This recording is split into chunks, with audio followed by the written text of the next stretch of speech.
All right, gents. Looks like we have a decent crowd coming in. We'll jump into it and people can join in mid-conversation. So welcome everyone to the latest episode of Chainlinked by Chainlink Labs. For those new to the show, this is a Twitter Spaces series where you can learn all about the latest developments in Chainlink and the wider smart contract ecosystem. Given recent events, today we're diving into why proof of reserve is important for the wider Web3 ecosystem. On stage, I'm joined by Michael from TrueFi, Clayton from Armanino, and Ernesto from BGD Labs. And then on the Chainlink Labs side, we are joined by our very own Proof of Reserve Go-to-Market League Max, alongside Chirag, Head of Product Marketing. Welcome everyone to the show. I'm excited to have you all on the Twitter space for this important topic. I'll now pass the mic over to Chirag, who will be leading the panel discussion. Chirag, take it away, man. Thank you. Hi, everyone. So the incidents of the last few days have reminded us that there's an urgent need to fix the black box, just trust us model of how financial institutions around us are operating. And Chainlink Proof of Reserve is a critical piece in fixing the issues we have in the ecosystem of providing more transparency to both off-chain and on-chain reserves. Without waiting any further, I'd like to welcome all our guests and have the first question for Max. Max, from a Chainlink's perspective, can you tell us a little bit about the history of proof of reserve? What is proof of reserve? How it started? Yeah, absolutely. Thanks, Chirag. So proof of reserve, I think you can think back to accounting, the principle that assets should always exceed liabilities. And so this concept of checking for solvency has existed long before blockchain. But blockchain opened up a lot of avenues for issuers and custodians to participate in this ecosystem. And with proof of reserve, specifically relating to crypto, I think you can look back to 2014, 2015, post Mt. Gox, Greg Maxwell, who was looking to see if this same method of computing liabilities against assets could be done cryptographically. And so that was really the first time we saw the need for proof of reserve and even an implementation of it. But it has evolved since then. And so a lot of the things that Chainlink is doing with proof of reserve right now are kind of pushing what we can do in real time and on chain in a decentralized fashion. So things like working with DeFi protocols and asset issuers to essentially bring that same transparency like you would have in traditional accounting, but increasing it and putting it into near real-time formats with a decentralized Oracle network. And so Chainlink has been working on proof of reserve since 2020. It was the first time we launched a feed. And it's been a continued focus for us. It's personally something I'm very passionate about. And we're seeing more and more adoption. Events like these are unfortunate, but they do bring to light the need for this sort of solution. And yeah. Thank you, Max. My next question is for Michael from TrueFi. TrueFi has been partnering with Chainlink to bring the TUSD proof of reserve feed. I believe the first feed went live in 2020, so it was about 3 years back.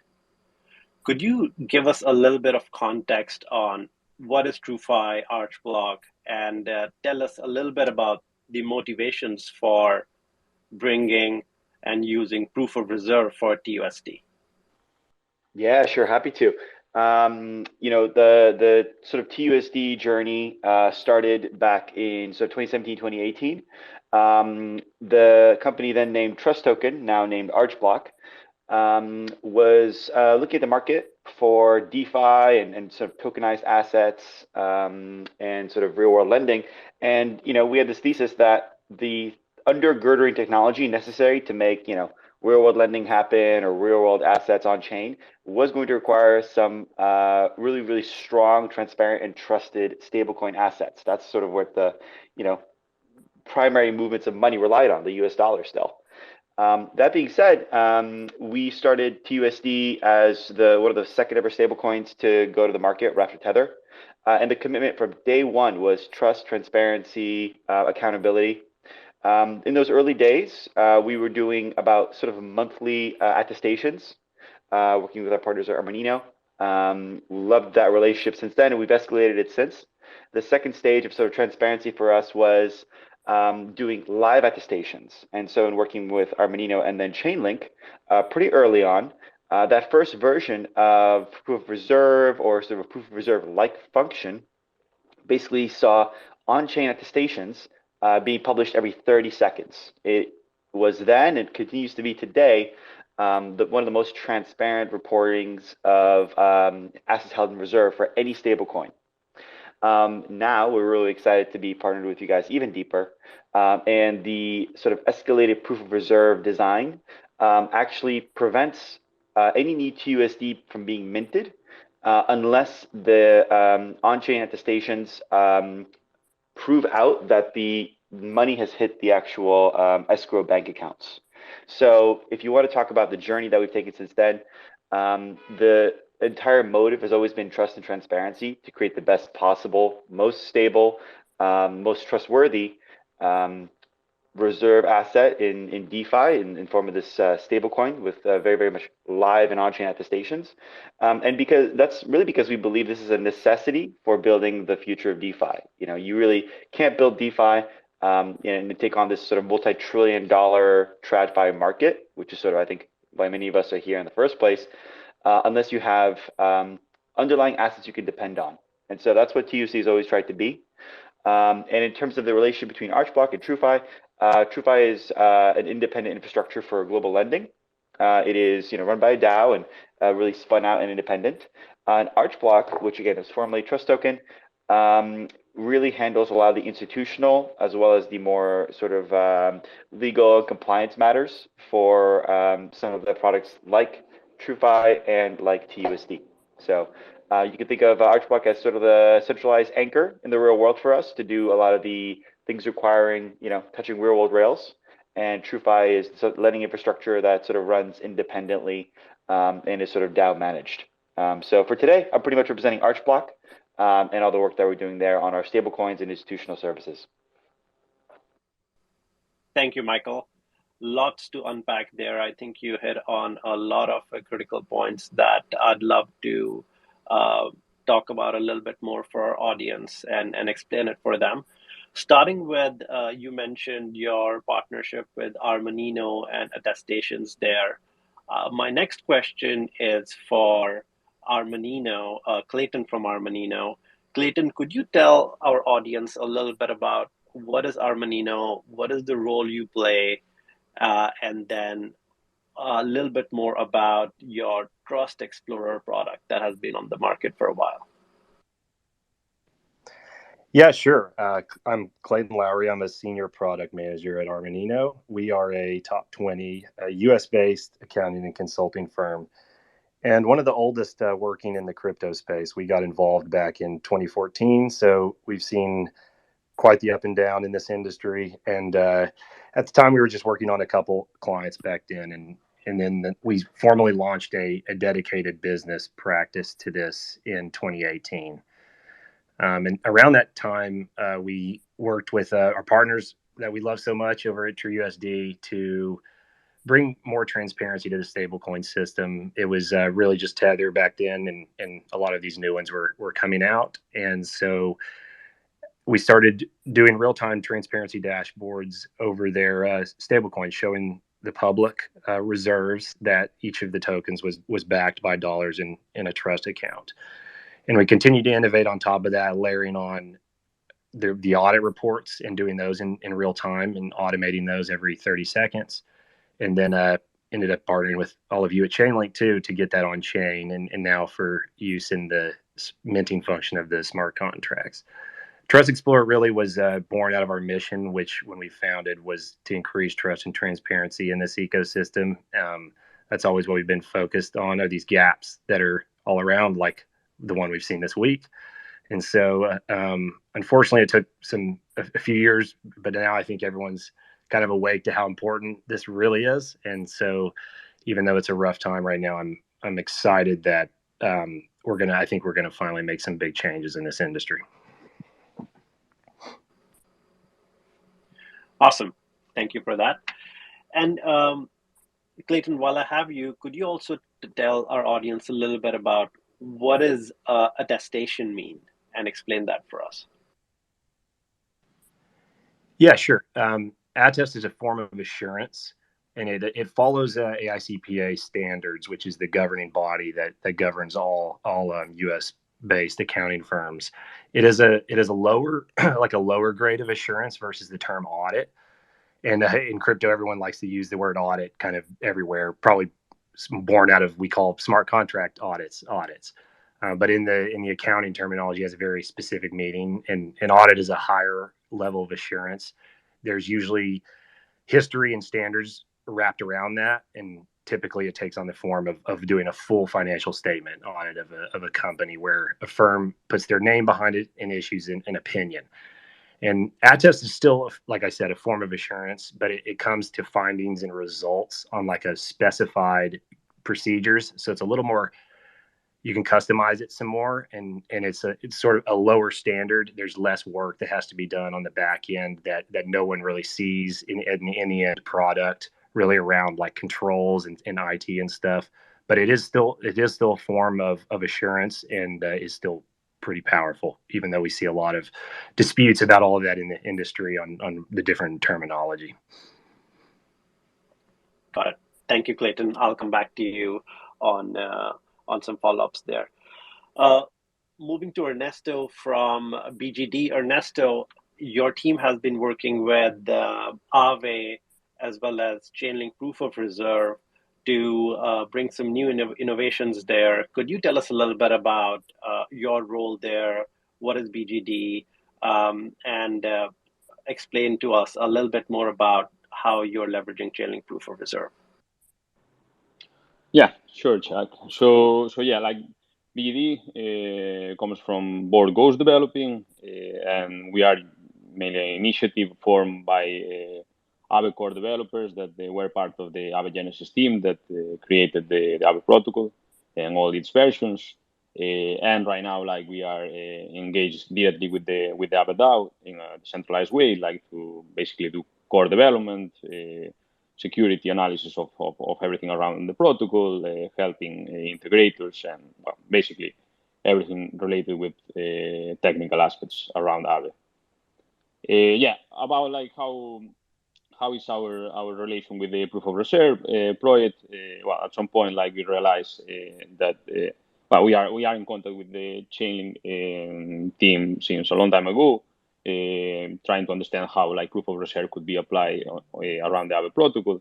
But lately, like we with the expansion like of bridging technology and having Aave like in multiple networks, we are finding more and more necessary to introduce a bit more of like verifiability, I will call it, on how the funds are stored and if there is like equivalent reserves on breached assets mainly.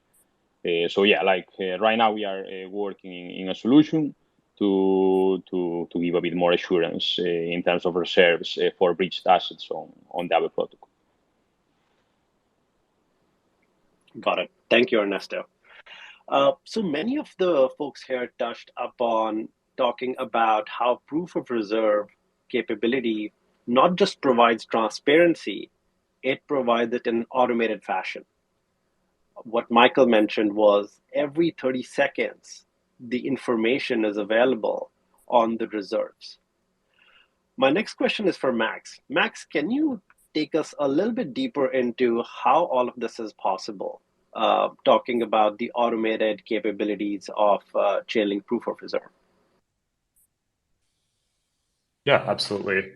So I think when we think about proof of reserve, we really think about it in two fashions on the issuance side. You have off-chain proof of reserve and you have cross-chain proof of reserve. So off-chain proof of reserve, similar to what Michael was talking about with TUSD, you have reserve assets, which are, US dollars, maybe cash equivalents in the case of a stablecoin, in a custodial bank accounts or multiple. And the Chainlink nodes in the network are pulling that data. In the case of TUSD, we have a top 20 US accounting firm, which is Armanino. The node operators pull from there, come to consensus, cryptographically sign their observations, and deliver that on chain. On the cross-chain side, we have node operators who are running clients, blockchain clients for multiple networks.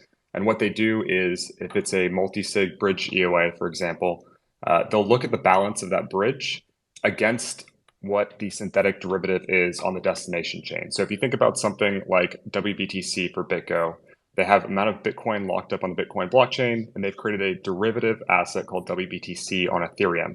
The Chainlink node operators can pull directly from the Bitcoin blockchain, see the amount that's custodied, come to consensus and write that on chain, and anybody can use it. So that means BitGo can use it when they're issuing tokens.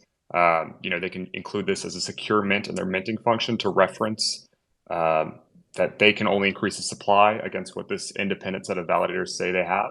But it can also be used on the DeFi side, and that's what we have been working with BGD and Aave on, which is to say that, hey, if these assets ever become under collateralized, either prevent deposits or decrease the LTV ratio, but give security to the actual data that's being brought on chain. So those are just a few of the ways we look at it and how it operates. The real benefit we see is that no one party is making the decision. You're getting the Chainlink Dawn to sign their observations and write that on chain. And then it can be automated to the degree of hourly, by every 5 minutes, every 30 seconds, as Clayton was saying.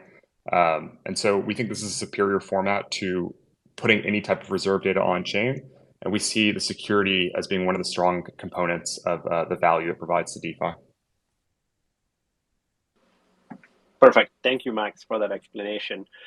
And I wanted to now touch on a similar topic and have Clayton tell us, from Armanino's perspective, you are a public accounting firm that works with a host of financial institutions, DeFi players, etc. Could you tell us a little bit about the key differences and the motivations for bringing the proof of reserve data on chain and leveraging that Web3 aspect of it? Yeah, I think if it's a token, as Max was mentioning, if it's a tokenized real world asset, it's a no-brainer at this point. I think that's how every real world asset that's coming on chain that's going to be tokenized should be, because it's directly into that smart contract. It makes perfect sense. If it's a centralized financial entity, like an exchange or a custodian or a crypto lender type company, it can still be valuable. I think the history on chain, if you're posting that, is important. I was actually talking to a startup insurance project a couple of weeks ago, and it was pretty cool. They were using all of our 2 years of our TrueUSD history to kind of make assessments on the premiums to issue insurance on a stable coin, which I thought was really cool, because we have all of that. We have 2 years basically of on-chain history that's not going anywhere, showing that TrueUSD has been backed every day at the entire 2 years. And maybe one day we'll figure out how to implement a kind of how we have on the real world assets side, and a control mechanism into a centralized database. But just the transparency aspect of that is so important as well. That also, proof reserves, when you have a database, are tough to do internally. It's possible, but there are trade-offs. Some of them are like privacy on addresses. Some exchanges don't want it. You have to expose your addresses to everybody, and that can leave you open to some security issues. And the verification of the customer liability data set, like what the deposits are, what the exchange would owe back to their customers, is tough to do, and tough to prove that it's accurate if you're doing it yourself as an exchange. So bringing a third party is great to do those, and third parties, especially if they're regulated firms within the U.S., have standards that we have to follow, and so that gives it a little bit more bump of an assurance up as well. Right.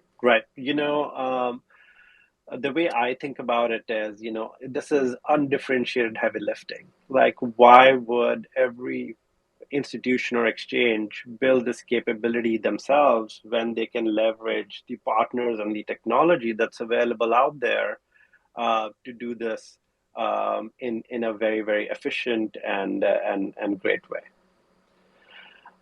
So I do agree with you there. Now, this is kind of an open question for, Michael touched upon this, you have touched upon this. It's no more, a unique differentiation of using proof of reserve with the events that have been unfolding.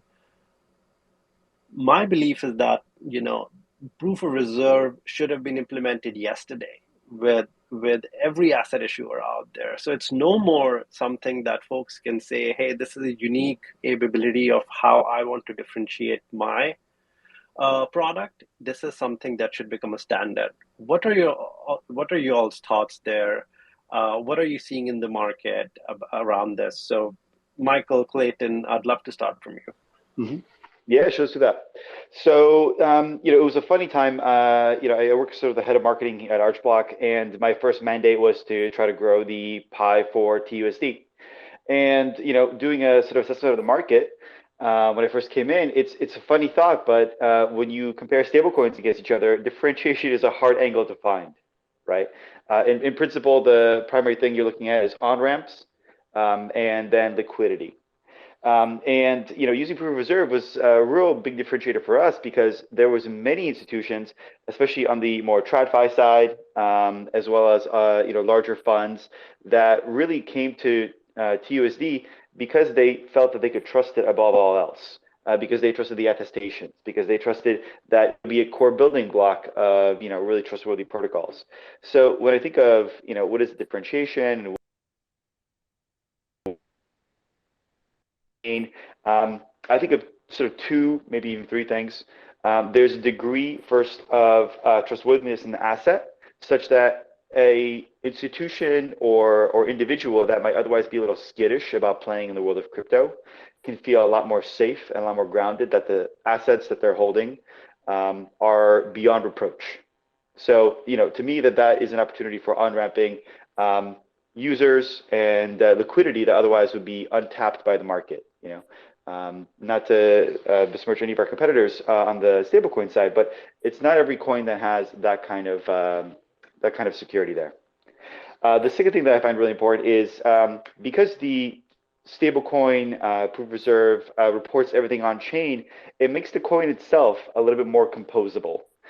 You heard a little bit from Clayton about some of the ways that folks are building on top of TUSD and its proof of reserve data, right? When you have some of this data on chain, it really creates opportunities for further, more innovative products to be built on top of it. And beyond just DeFi, we're talking everything from reporting to insurance to lending protocols. Some of the innovation in DeFi really is staggering. And the better the data and the more trustworthy the assets, the really, the more interesting and complicated things you can build. So we're really proud of the kind of rooting we have there and sort of building the most trustworthy asset. And I think at the end of the day, the last one is peace of mind. That's probably the biggest differentiator of them all. We've unfortunately in the last year or two, we've seen stablecoin depegs. We've seen, assets that we thought were beyond reproach not perform in the market. We've seen that, unfortunately affect people's livelihoods. And, what recourse do you have? Firstly, in preparation for making smart investments, what can you do to check on the health of a token or health of a protocol, health of a stablecoin, really? On average, there is not that much you can do. A lot of this stuff is sort of, ultimately built on hope. And to know that there's something backing the asset that you're using as maybe your safe reserve or maybe, your sort of nest egg, it's a hell of a peace of mind. And so, I hold a fair amount of my assets in stablecoins personally.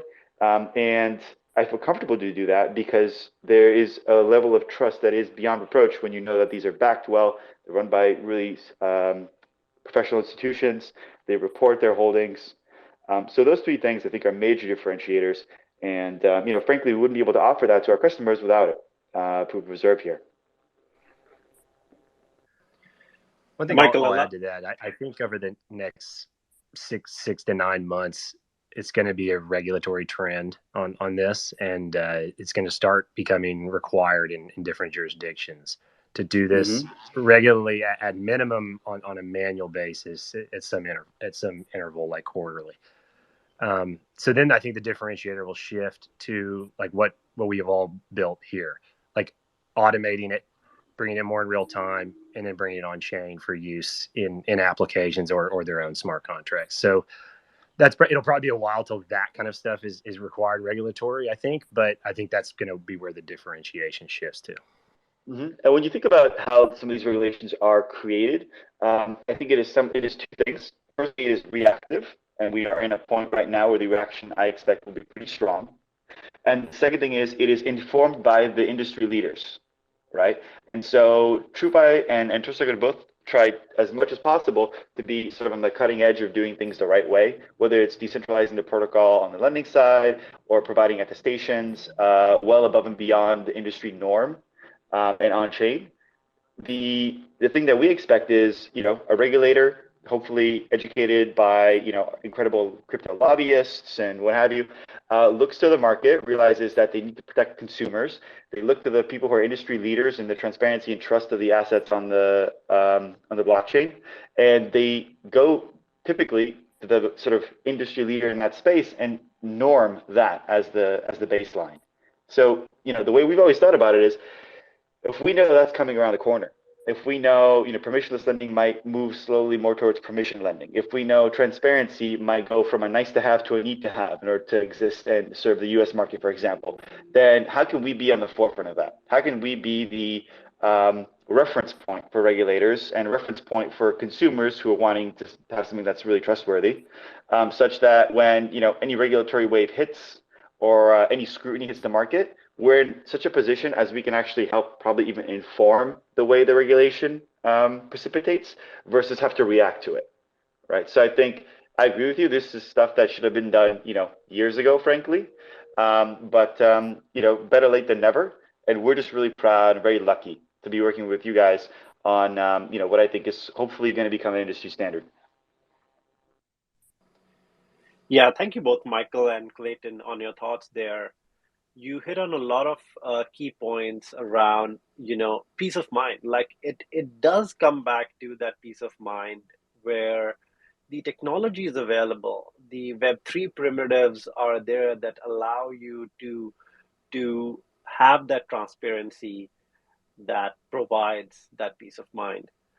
And I will come back to you both about the you all are innovating, you are kind of spearheading and are ahead from the perspective of not only you're bringing and making reserves transparent, you're in one step ahead with the composability aspect, with the programmability aspect of the feeds and the data on chain and all the capabilities you are enabling there with TUSD. So I'll come back to that point. I wanted to now talk to our friends at BGD Labs about, from a DeFi perspective, how are they implementing proof of reserve, and really what are the differences with cross-chain aspects of tokenization and the need for proof of reserve from a cross-chain perspective? So Ernesto, I don't know if you're listening. I'd love to get your thoughts. Yeah, sure. I mean, following a bit on what Clayton and Michael commented, the case of on-chain usage of proof of reserve is on a protocol like Aave is slightly different, like to the case of backing of showing the reserves of stable coins.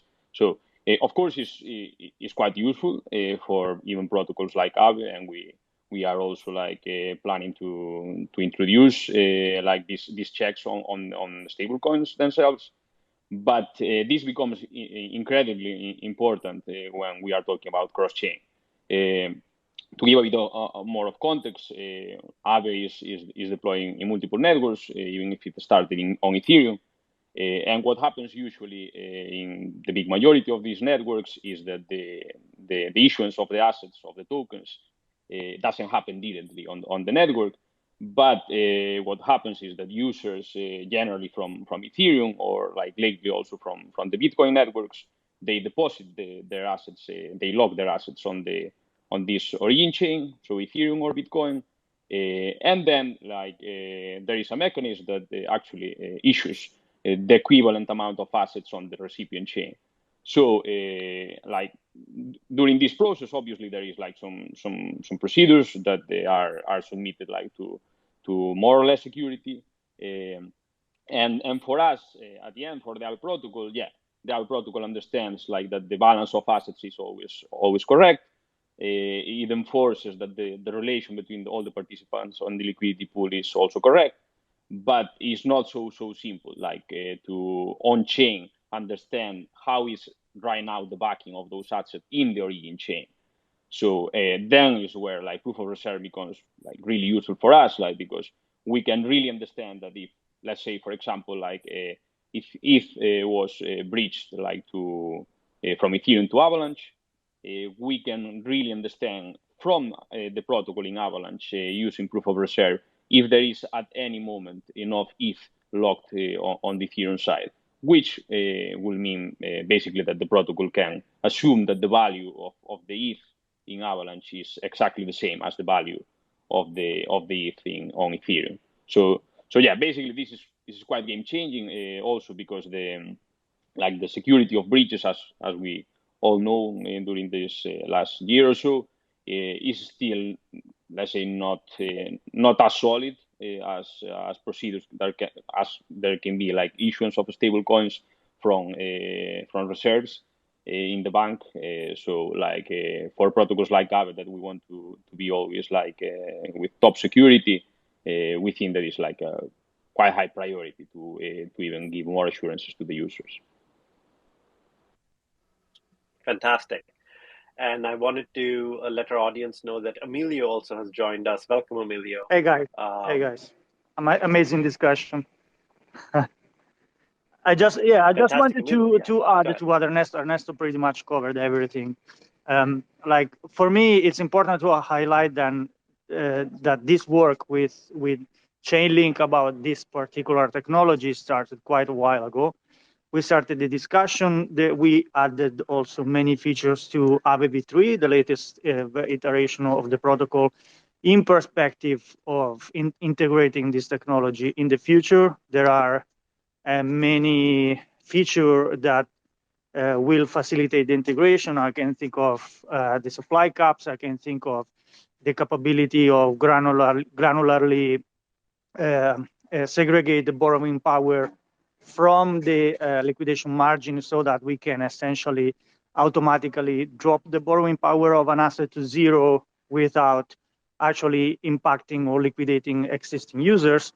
I can think of the Oracle, Price Oracle Sentinel, which is another feature that allows to selectively disable some operations in whether or not certain conditions are satisfied. So I think it's been a very productive relationship for both us and Chainlink, because by essentially discussing periodically and brainstorming together, we came up with something that it can make the DeFi technologies around liquidity protocols much stronger.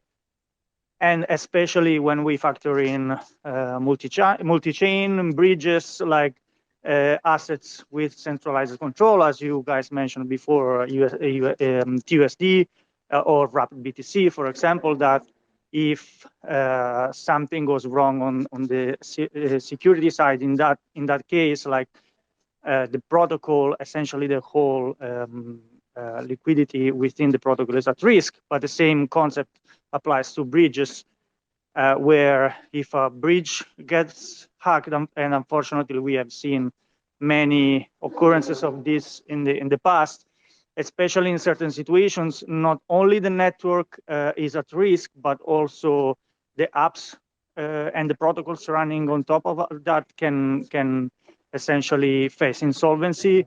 So I think like what we developed on Aave V3 plus what proof of reserve allows will really I think increase the safety of DeFi liquidity protocols one step further compared to what we have today. Thank you, Emilio. Thank you for your thoughts there. Yeah, and I completely agree with you. Plus one there that we all have been working together for a while, and I wanted to appreciate the leadership, the innovation that your team has shown to work on this important initiative. The funny thing is the world is waking up to thinking proof of reserve as this capability this week, but just wanted to thank all the panelists here and all the guests that for being thought leaders in this area, for realizing this very, very early and starting to work on this.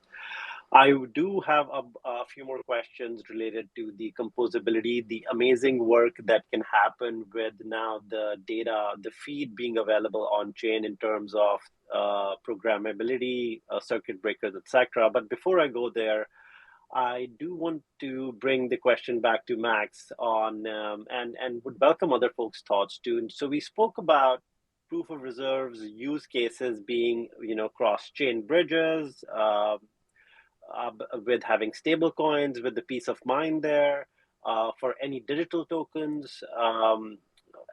But I wanted to also touch upon digital asset exchanges, which has been a key topic in the last week or so. Max, can you tell us a little bit about the value that proof of reserve can bring to digital asset exchanges in particular? Yeah, I've said this before too, but I think it's a complex issue. We've seen recently is the need for more transparency, but if you're looking at an exchange, what you really want to know is their user funds, are they safe? And the best way to do that is find out what the user deposits are, which is already, a bit of a complex ask, and then compare them to the assets that exchange has. And again, ideally, the assets should be greater in value than what the liabilities are, but it's not an easy issue because you have things like, other liabilities that may not be accounted for. And I think that's where the value of someone like Armanino comes in, is you do have that extra degree of auditability that they provide with their institutional background in auditing, top 20, I think, U.S. accounting firm. But there is still a lot of risk around this. One of the benefits, I think, with Chainlink and exchanges is that you get the speed on chain and there's a history of it. So, if we're pulling this data from Armanino and the exchange says, hey, on this date, it was this much, you have a record. It's not done in an API where one day their liabilities were X and the next day they were significantly lower or higher. You get this trail and record that's immutable and brought to you in a decentralized fashion. But I also still think it is a very complex issue, and it's solutions to completely or continue to minimize trust are what are problems that I think industry leaders are working on to figure out right now. A lot of this is on us as a community too. When an exchange does a Merkleized proof of reserves and creates a Merkle tree of the customer data set, we all need to go verify it wherever that is, if it's on our website or if it's an internal exchange. When the more people that go check that they were included in that Merkle tree, the more potential exclusions of a liability we could find. And so that's like, we just need to care about it more, and as a community really focus on going to these exchanges and verifying when we have balances out there and they perform a proof of reserves, verifying them, showing that we care, and strengthening that Merkle tree and the proof. Yeah, I would say, like, if I can add something, is that in general, like, and it seems pretty clear, like even the recent events, is that like this concept of like centralized exchanges, like not being transparent at all, like about like the user funds or how they are held, on how they are moved, and so on, is something that more and more I probably predict like that we are seeing to get reduced like over time, because you cannot really compare like that kind of level of transparency with the level of transparency that you can have in decentralized exchanges or liquidity venues of other type, like can it be Aave. So like at the end of the day, I think that there needs to be like a broad effort of the industry for this transparency and just basically adopt like the technology, the new technologies that are appearing and are evolving. Like if, for example, like not being optimal in terms of cost is one of the big barriers of centralized exchanges to move things on chain. Well, we right now have roll-ups of multiple types, and we have like connection with other networks of those roll-ups. So like it's not an excuse anymore, most probably, and it will not be in matter of like 1 year or 2 years to not be transparent. So yeah. Makes sense. Thanks, everyone. I wanted to now talk a little bit about the composability aspect of how once the proof of reserve feed is available on chain, what can be done with it. And I know TUSD at SmartCon announced their mint locking capability, which provides an additional layer of automation and circuit breaker capability. Michael, do you want to talk a little bit about that? And I would love to then get thoughts from BGD team as well as Max on how are different projects utilizing that capability to program on top of it. Yeah, sure, happy to. So, TUSD, even before the feature that we're about to discuss here, was already reporting a bunch of data about the assets being held, the amounts relative to the outstanding tokens. The tokens cross-chain. We're about 4 or 5 chains now natively. And so the data was always there. But the data was effectively something that would happen after minting. It would be reported after, standard business with receiving of wires and the issuance of tokens. The mint locking feature is really the first of its kind. What it does is it effectively forces us, our escrow partners, the whole minting process to effectively rely on the data to issue new tokens. Whereas before, a wire would hit, tokens would be issued, and the data would be updated. The workflow is now reversed. A wire comes in, it hits our escrow partners all around the world. That new money is reflected in the data, and it is only at that point when it is transparently reflected in our reporting that the TUSD is minted. The really critical thing is it hasn't really slowed anything down. We're using very instant minting partners as well as more retail-friendly partners for onboarding.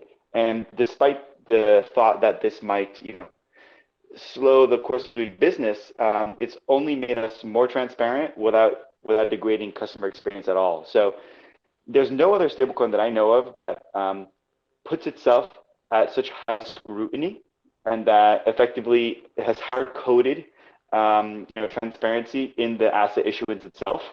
But it's a heck of a feature, and really relies on high-quality data reporting, really strong partnerships with both our reporting and Oracle partners like yourselves, as well as with our escrow partners all around the world.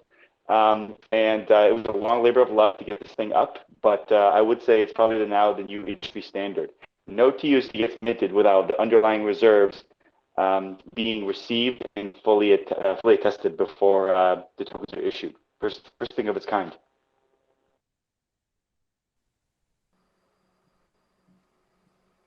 Indeed, I think that's a really innovative capability, Michael. Max, did you want to add anything to what Michael was discussing about the programmability of the feeds? Are there any other use cases? You're working with a lot of partners. Can you talk about any other aspects of what are the different possibilities here? Yeah, absolutely.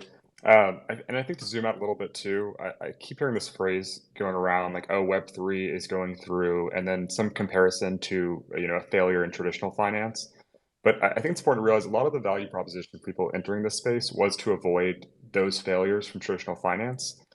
And, recently we've seen is with some of these centralized institutions being the problem, to be clear, I think centralized institutions provide a ton of value. Like something like a TUSD issuing a stablecoin on chain provides a ton of value, but short of moving everything to a DEX, as maybe Emilio was suggesting, like I think bringing this data on chain and putting it into your smart contract. You think about a CDP where the collateral is on chain, you're minting, a stablecoin against it. I think this is, getting as close to as you can to something like that without all the collateral being on chain. So I think it is the highest degree of security you can provide for these real world assets that are coming on chain. I think in some ways, every time you mint a new stablecoin, what we've seen, it's a self-attestation. So the way we see this being used is you're attesting every time you increase the supply and mint, but also you have this third-party independent set of validators that are providing attestation on-chain at the same time. In other ways, this can be used, BGD mentioned this, but potentially lowering the LTV ratio, dropping it down to 0 potentially. If the asset's not fully backed, don't allow people to take out the same amount of collateral against it. I think that's a really important consumer use case to highlight, that this doesn't need to be just for issuers in their minting function. And the example I'll give is this. Let's say that you're issuing a real world asset token for gold, and you, for whatever reason, take a bunch of gold out of the vault, and you still have, let's say you have 100 gold on chain, 100 gold in the vault. But you take out 50 grams of gold out of the vault. Well, yes, you won't be able to mint anything, but you still have an under-collateralized asset. So it shouldn't be treated as the normal value of gold. If you're a DeFi protocol with multi-pools, you don't want to continue accepting that asset to be borrowed against when it's not worth the value you think it is. And I think that consumer use case is really practical to DeFi. I think also like to add on that is that especially like for base protocols like Aave, which is, I would say, maybe like the most used like source of liquidity if we consider cross-chain, is completely fundamental that the way that the Aave itself, the smart contracts, value an asset are rock solid.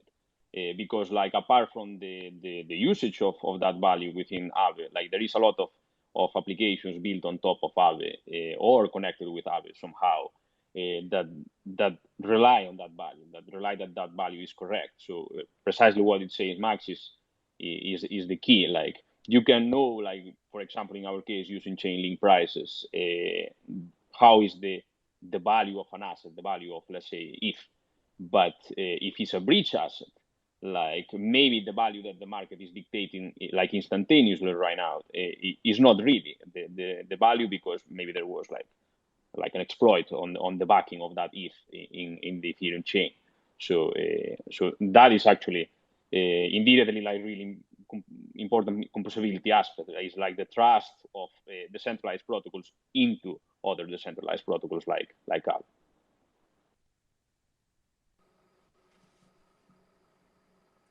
Makes sense. The way, and I would love to get your, we are coming up on time. I would love to get closing thoughts from all of you. And I wanted to kind of tee that up. We have the technology for Chainlink Proof of Reserve. We have third-party partners who can audit and attest to the data with Armanino. And we have innovative use cases with TUSD and BGD with all the great work you are doing. So I don't see a reason why every digital asset issuer, every digital exchange, folks who are building new kinds of applications on the blockchain, they should all be thinking of leveraging proof of reserve. I would love to get your closing thoughts from each of you on this really, really critical topic. Yeah, I can go on first.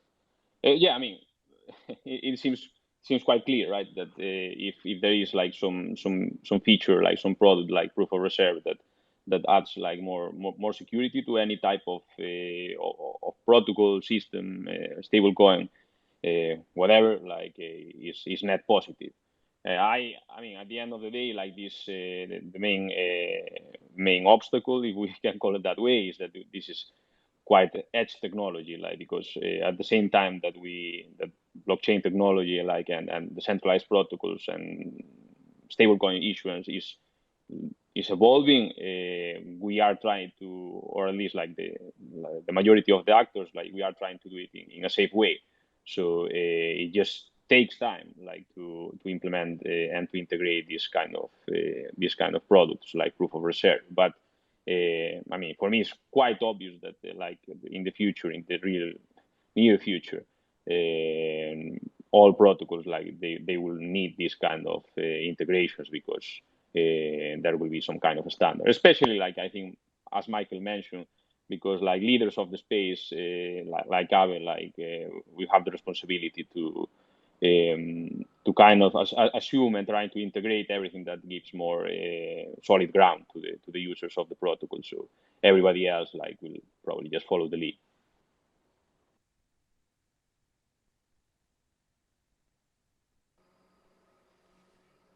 Thank you for that, Ernesto. Yeah, Clayton, I saw you were going to say something. Yeah, I think we just keep doing what we're doing. Keep building for reserves and getting it as close to real time and automated and transparent as possible. I hope we don't. This was a big trend after Mt. Gox back in 2014. So I hope we don't forget this lesson. And when prices all start going up again, everyone stops caring.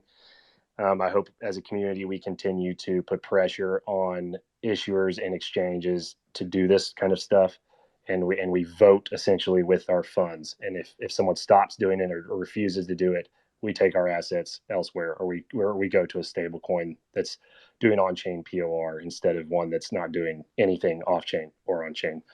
That's my hope for the future, and then we continue to drive this forward, and that's what we're all about. And the reason we all got into this in the first way was focusing on transparency, and that's what this technology can provide. And I hope we keep that theme going forward. Yeah, I'm with that Clay on this one. There's a classic saying in earlier days of crypto where we thought crypto would have to move more towards institutions, and in some ways maybe shroud some of the business operations, so as to let institutions, do things more the traditional way and be not exposed too much to their books. We're really seeing the opposite movement. Trust but verify is kind of the new norm.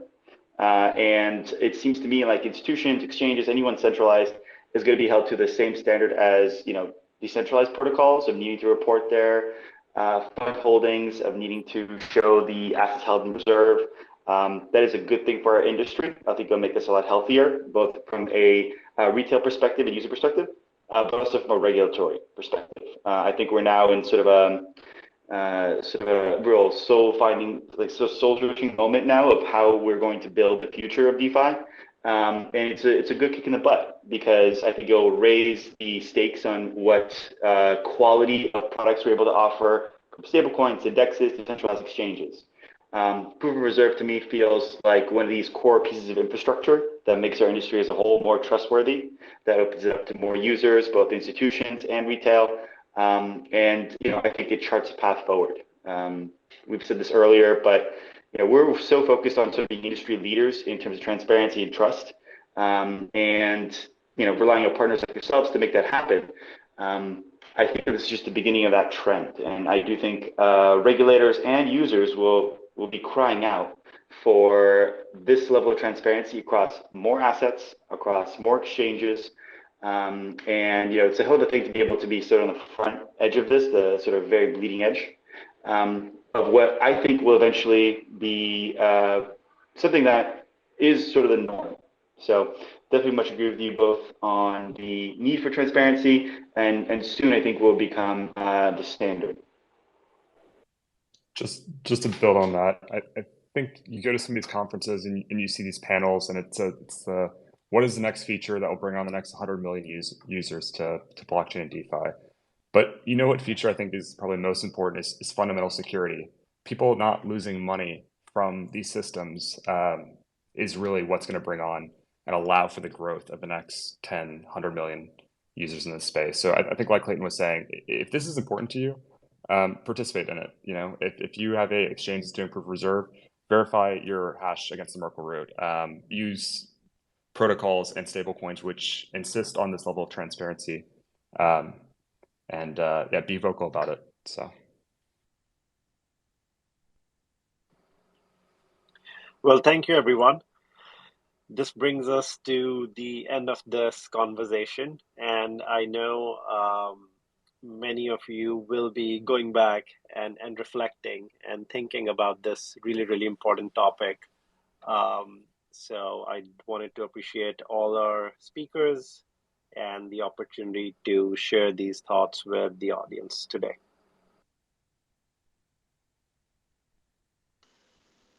Yes, amazing to hear all the speakers, and thank you to all the listeners for tuning in. I guess, Max, like, where can people learn as well about Proof of Reserve? Is there a website that they can go to? Yeah, absolutely. If you go to chain.link, we have Proof of Reserve there. You can contact us. And yeah, it's a privilege to be on stage with all of these people who committed. And I just want to say that too. You know, from Trust Token to BGD to, you know, Armanino, it's really a privilege. And they got started all by, you know, either contacting Chainlink or we reached out. So excited, really honored to work with these guys and looking forward to working with more people on this. Us as well. Thanks, Max. Yeah, thanks. Same. Thank you. Appreciate you guys. See you guys. Thank you all.